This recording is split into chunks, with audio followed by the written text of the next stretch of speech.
Today we're going to go into start the book of James, and I'm going to read from James chapter 2, verse 14 through 26. And it says, "What good is it, my brothers and sisters, if someone claims to have faith but has no deeds? Can such faith save them? Suppose a brother or a sister is without clothes and daily food. If one of you says to them, 'Go in peace, keep warm and well fed,' but does nothing about their physical needs, what good is it?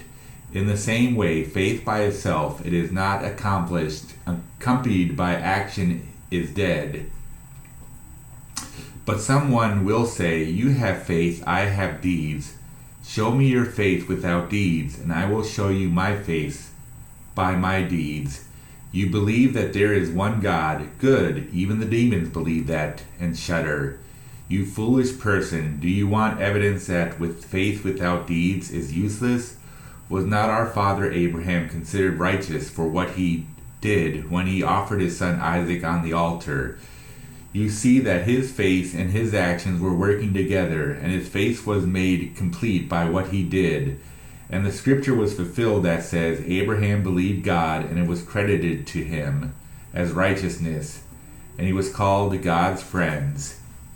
You see that a person is considered righteous by what they do, and not by faith alone. And in the same way was not even Rahab the prostitute considered righteous for what she did when she gave lodging to the spies and sent them off in a different direction. As the body without the spirit is dead, so faith without deeds is dead." So what James is saying is, what he is telling us is that we can have faith, but without works, without doing good, without showing our faith by our actions, that faith is meaningless. I mean, I could say, oh yes, I believe in Jesus, I believe in God, but if I'm not going to church, if I'm not studying the Bible, if I'm not loving my neighbor, if I'm not showing goodness to other people, if I'm not going out and witnessing, that faith, what you say means nothing. We as Christians need to show our faith by going out and doing what the Lord wants us to do. And that's what James is trying to tell the church, what they need to do. That, yes, you might have faith. You might say, yes, I believe in God. I know that he does good things. Well, that's great. But as he said, even the demons believe in God. They know that there is a higher power. We need to go out there and prove that we truly love God, and that is by our actions. You know, we say that love is a action. It's not.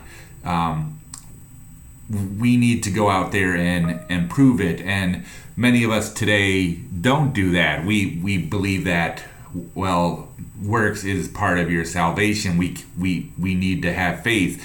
Yes, you are saved by faith, but you bear fruit, and you will show that fruit to others. And that's what James is trying to teach us. Is he talks about Abraham and how Abraham, he had faith, but he was willing to sacrifice his son because he believed that God would raise Isaac from the dead. He was willing to take that leap of faith. He wasn't saying, oh yeah, I believe God will, do something. He was willing to say, okay, you know what, God, I don't know why you want me to sacrifice my only son that you told me you were going to send me. I don't know why, but I will be willing to do that. And he was willing to take his son and sacrifice him. And God, he knew that this was a purpose that God wanted to do, and he was willing to do it. And that was God showing God that he had faith in him, that he believed in him, and he trusted him, and he had all obedience. And that's when he was found with righteousness and became a friend of God. And we might not understand things sometimes. We might not understand why we need to do this, but we have to have faith in God, Jesus, and faith in God, and understand that He has a purpose, and we need to go out and prove that we trust in God and we have faith in God. And that could be a test. That could be like with Rahab, as she was willing to bring these spies and protect them, and know that, well, if she got caught with these spies, that she could die, but she was willing to trust in God and know that God would protect her, and was willing to show her faith to God, to be willing to protect those spies from harm. And that's what we need to do. We can say that we have faith, but it also involves our actions. We need to show others that we truly have faith, and that is trusting in God, reading our Bibles, going out there and living a holy life, and just doing what God expects from us. And that's what He wants us to do. He just doesn't want us to say we have faith. He wants us to show others and Him that we have faith and we trust in Him, and we will know that He will do what He promises us. And I just pray that we just not say that we have faith, but in our actions and in our life, we prove that we have faith, and we go out there and we trust God, and we do what needs to be done, because that's what God really wants from us.